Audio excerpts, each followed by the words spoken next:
The human brain cannot comprehend the negative. It is incapable. Yes, it's true. I'll give you an example. I believe you. Okay? No, I'll give you an example. You don't have to believe me. I'll prove it. I'll prove it. Okay? The human brain cannot comprehend the negative. You ready? Don't think of an elephant. Ah. Yeah, I know. You can't tell the human brain not to do something, right? And so what happens is we very often reinforce things when we put things in the negative, right? I can't get apart. I can't get apart. I can't get apart, right? Or I can't do this versus I'm going to keep doing this. I'm going to keep doing this. I'm going to keep doing this, right? And it's such a huge thing to convert things into the affirmative. You're supposed to do it with children as well. We're supposed to say, instead of saying to children, don't eat on the couch, we're supposed to say, eat at the table. Right? We tell people what we want them to do, not what we don't want to do. Pilots know this, right? It is well known in the pilot community that when you tell a pilot, don't hit the obstacle, they'll hit the obstacle. Because what they're doing is focusing on the obstacle. Skiers know this. If you ever seen skiers go through trees, do you know how they do that? It's very easy. It's actually surprisingly easy. If you go through trees on skis and you go, don't hit a tree, don't hit a tree, don't hit a tree, guess what you're watching? You're only looking at trees. All you're doing is seeing trees. You don't understand how anyone can ski with all these trees, right? As opposed to follow the snow, follow the path, follow the path. The only thing you see is the path. Skiers know this. If you say don't hit a tree, you'll hit a tree. You won't be able to find a path because all you see is millions of trees. If you say only follow the path, you actually don't see any trees. There's actually very sparse trees. There's plenty of path. There's plenty of snow. It's the same thing for you. If you focus on the obstacles, all you will see is obstacles. If you focus on the path through the trees, all you will see is path through the trees. It's your choice how you choose to perceive your own career. It's literally perspective. You want to be an elite warrior. It's not about how tough you are. It's not about how smart you are. It's not about how fast you are. If you want to be an elite warrior, you better get really, really good at helping the person to the left of you and helping the person to the right of you. Because that's how people advance in the world. The world is too dangerous and the world is too difficult for you to think that you can do these things alone. If you find your spark, I commend you. Now, who are you going to ask for help, and when are you going to accept help when it's offered? Learn that skill. Learn by practicing helping each other. It'll be the single most valuable thing you ever learn in your entire life. To accept help when it's offered and to ask for it when you know that you can't do it. The amazing thing is when you learn to ask for help, you'll discover that there are people all around you who've always wanted to help you. They just didn't think you needed it because you kept pretending that you had everything under control. And the minute you say, I don't know what I'm doing, I'm stuck, I'm scared, I don't think I can do this, you will find that lots of people who love you will rush in and take care of you. But that'll only happen if you learn to take care of them first.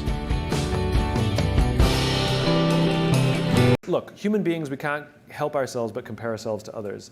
And comparison is the deadliest thing we can do to ourselves because we will always come up short. And right. all it does is exaggerate all of our insecurities.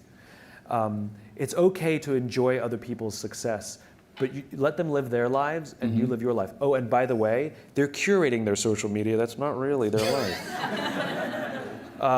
And so you're making decisions based on how you feel, based on their curated things. I know, I've talked to so many millennials. I know somebody who's out of work, really depressed, and yet she goes and does all these things so she has the appearance of this amazing, successful life. And so now she may be making those decisions based on what her friends, who knows what sort of weird, twisted, exaggerated, circle of depression this is forming. So go back to the rules of the infinite game. Your friends are there to admire. Your friends are there to say, God, I'm so happy for them. What are they doing that I can learn from? I'll give you an example. So we can all fall into this trap. So, in my business, authors and speakers and folks like us, we're all comparing ourselves to each other, and sometimes it can get silly and competitive. And there was, sometimes I go on Amazon and I check the rankings of my books to see that that I still have a job. And now and then there was this one author who I hated for no reason.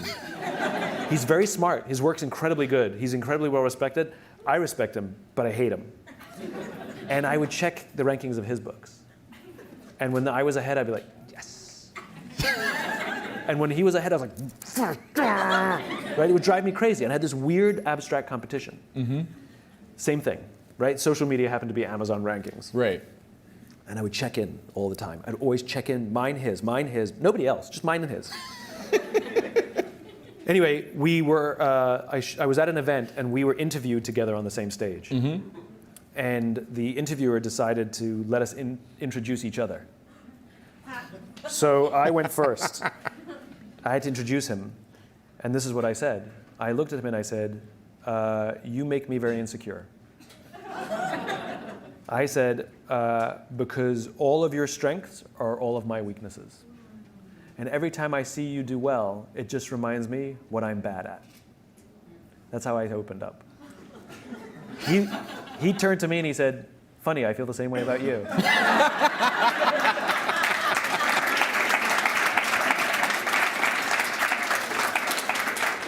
And now we love each other. Because I realized that he's really good at what I'm bad at. So by me getting to know him and really learning to love him, I'm realizing I'm getting better at those things.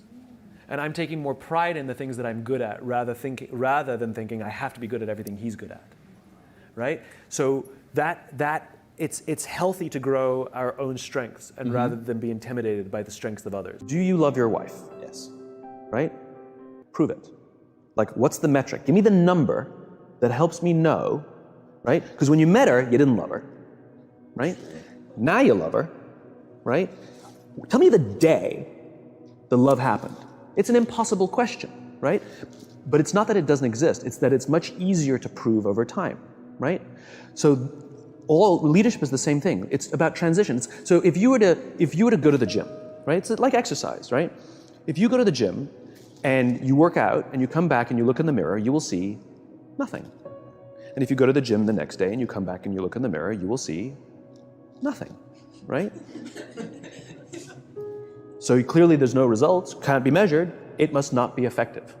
So we quit, right? Or if you fundamentally believe that this is the right course of action and you stick with it, like in a relationship, I bought her flowers and I wished her happy birthday, and she doesn't love me. Clearly I'll give up. That's not what happens. If you believe there's something there, you commit yourself to an act of service. You commit yourself to the regime, the exercise. You can screw it up. You can eat chocolate cake one day. You can skip a day or two. It allows for that. But if you stick with it consistently, I'm not exactly sure what day, but I know you'll start getting into shape. I know it. And the same with the relationship. It's not about the events. It's not about intensity. It's about consistency, right? You go to the dentist twice a year, your teeth will fall out. You have to brush your teeth every day for 2 minutes. What does brushing your teeth twice a day for 2 minutes do? Nothing. Unless you do it every day, twice a day for 2 minutes, right? It's the consistency. Going to the gym for 9 hours does not get you into shape. Working out every day for 20 minutes gets you into shape.